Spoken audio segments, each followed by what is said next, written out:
Hello everybody, this is Brandon with ExpeditiousFool.com, putting mindfulness in motion, and today I want to start a little new series called Divine Dynamics of Relationships.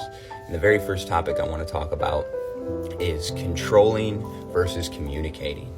A lot of times in our partnerships and things like that, you know, somebody can be communicating a boundary, they can be communicating how they receive love, things like that.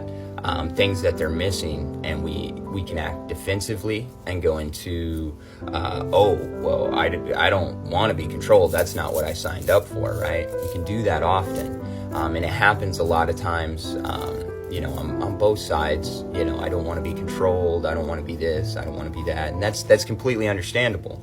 But a lot of times we have to look at, is the person controlling us, or are they communicating? Are they communicating a boundary? Are they communicating to you their love language that you're failing on? Because we have to take that on ourselves a lot. We don't just, in a divine connection, we don't just look at the other person's actions and how we're feeling. We look at our actions and how they make the other person feel, right? Our relationships are a microcosm of the macrocosm of divine and feminine at play. That's the reason why once you learn yourself and get self-awareness, which I always recommend first before going into a relationship, that way you know your boundaries, you know where you're at, you know what to set. But once we get the self, then we can learn about everything else through this microcosm of a relationship, which is the masculine and feminine at play in the macrocosm. It's a smaller representation. So by focusing on our actions, and we can really look at it, you know, if we're ignoring a person and they're asking for more attention, well, what am I doing? Am I not prioritizing this person in my life? Are they a priority in my life? They're not feeling like they're a priority in my life. Is that something I'm willing to put effort in that way?